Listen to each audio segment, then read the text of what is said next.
இயேசுவில் பிரியமான சகோதர சகோதரிகளே, மே மாதம் 13ஆம் தேதி என்றாலே நமது நினைவுக்கு வரக்கூடிய அற்புதமான ஒரு நிகழ்வு பாத்திமா நகர் புனித அன்னை, பாத்திமா அன்னை. எனவே இன்று அன்னையாம் திரு அவை புனித பாத்திமா அன்னையை நினைவு கூர்ந்து கொண்டாடுகின்றது. இந்த விழா இந்த மே மாதம் 13ஆம் தேதி வருவதால் நாம் இந்த மே மாதத்தை மாதாவின் மாதம், மே மாதம் மாதாவின் வணக்க மாதம் என்று இந்த மாதத்தை நாம் சிறப்பாக கொண்டாடுகின்றோம்.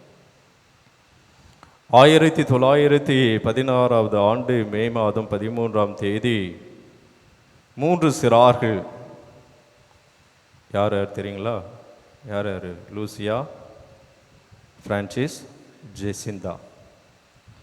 எனவே இந்த 3 சிறார்களுக்கு போர்ச்சுகல் நாட்டில் அந்த பாத்திமா என்ற இடத்தில் அவர்கள் ஆடு மேய்த்து கொண்டிருந்தார்கள். அப்பொழுது வானதூதர் அவர்களுக்கு தோன்றினார்கள்.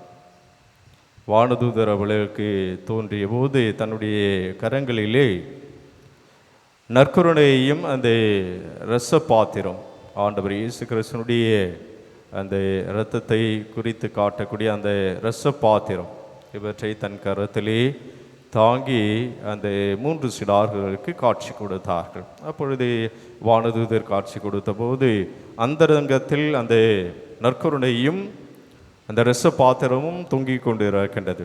அப்பொழுது வானதூதர் அந்த 3 சிறார்களை பார்த்து ஒரு சிறிய ஜெபத்தை சொல்லி அதை சொல்லும்படியாக கேட்கின்றார்கள். இயேசுவே, நான் உன்னை விசுவசிக்கிறேன், நான் உன்னை நேசிக்கிறேன், நான் உன்னை நம்புகிறேன், நான் உன்னை ஆராதிக்கிறேன்.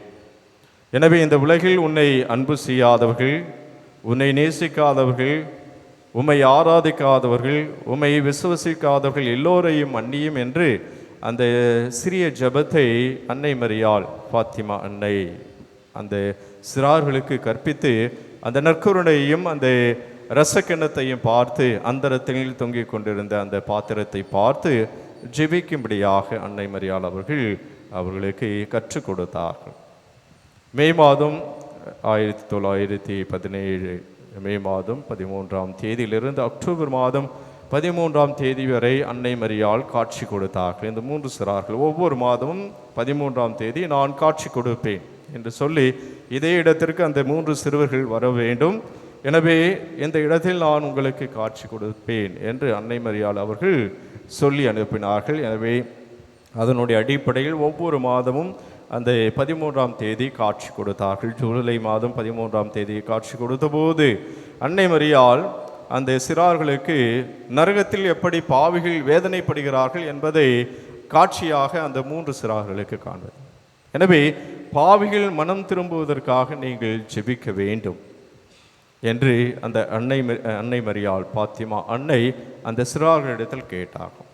மீண்டுமாக ஆகஸ்ட் மாதம் 13ஆம் தேதி காட்சி கொடுக்க அந்த தருணத்தில், ஆனால் இந்த 3 சிறார்கள் வர முடியாத ஒரு சூழ்நிலை. எனவே இந்த காட்சியை பற்றிய விசாரணைக்காக அந்த 3 சிறார்களை அதிகாரிகள் அழைத்து செல்கின்றார்கள். எனவே ஆகஸ்ட் மாதம் 13ஆம் தேதிக்கு பதிலாக அன்னை மரியாள் விண்ணேற்றம் அடைந்த 15ஆம் தேதி அந்த சிறார்களுக்கு காட்சி கொடுக்கின்றார்கள். எனவே அப்பொழுதெல்லாம் முதல் உலகப்போர் நடைபெற்று கொண்டிருக்கின்றது.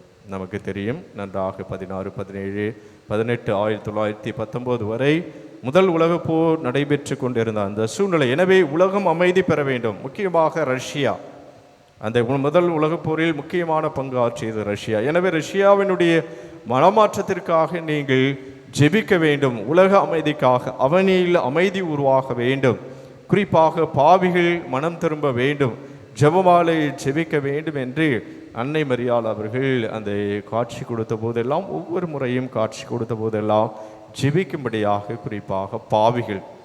அப்பொழுதுதான் அன்னை மரியாள் அவர்கள் நாம் ஒவ்வொரு ஜெபமாலையின் முடிவில் சொல்வதை, ஓ என் இயேசுவே என்ற அந்த ஜெபத்தை அன்னை மரியாளே கற்றுக் கொடுத்தார். அந்த ஒவ்வொரு ஜெபமாலையும் நாம் வாசிக்கின்றோம்.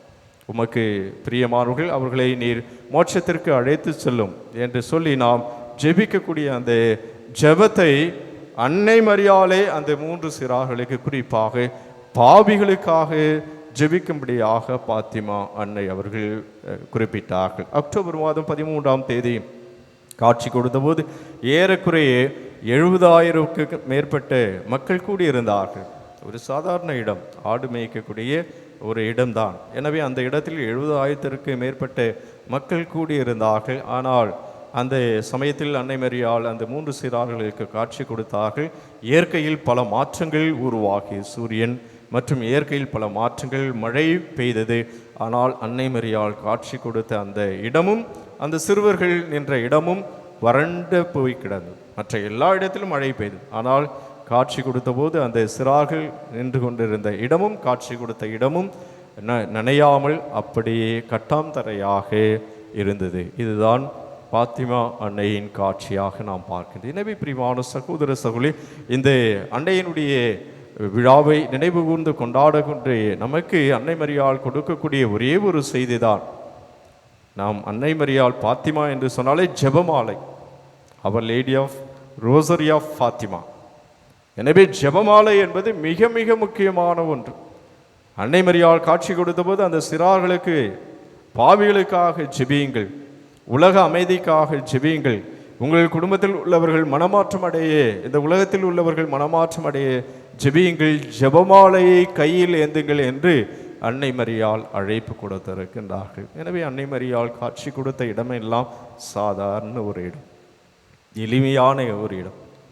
ஏழை எளிய மக்களுக்கு அன்னை மரியாள் காட்சி கொடுத்தார்கள். சற்று நாம் நினைத்து பார்ப்போம், இந்த திருத்தலம் உருவாகுவதற்கு முன்பாக இந்த இடம் எப்படிப்பட்டதாக இருந்தது? ஒரு சாதாரண இடமாக இருந்தது, மனிதர்கள் வந்து செல்ல முடியாத ஒரு இடமாக இருந்தது. ஆனால் அன்னை மரியாளுடைய திருத்தலமாக லூர்து அன்னையாக இங்கு வீற்றிருப்பதால் அகில உலகில் உள்ள எல்லா மக்களும் இந்த இடத்திற்கு தேடி வருகின்றார்கள். லூர்து நகர், ஃபாத்திமா, இவையெல்லாம் சாதாரண எளிய இடமாக இருந்த அந்த இடத்தையெல்லாம் அன்னை மரியாள் பெயரும் புகழும் உலக புகழ்பெற்ற இடமாக அனைத்து மக்களும் வந்து ஆசீர்வாதத்தை பெறக்கூடிய இடமாக மாற்றி இருக்கின்றார்கள். எனவே இந்த நல்ல நாளில் அன்னை மரியாள் நமக்கு கொடுக்கக்கூடிய அந்த அழைப்பை நாம் ஏற்றுக்கொள்வோம். ஜெபமாலையை நாம் கரத்தில் ஏந்துவோம். உலக அமைதிக்காக நாம் ஜெபிப்போம். குறிப்பாக பாவிகளுடைய மனமாற்றத்திற்காக ஜெபிப்போம். ஆம்.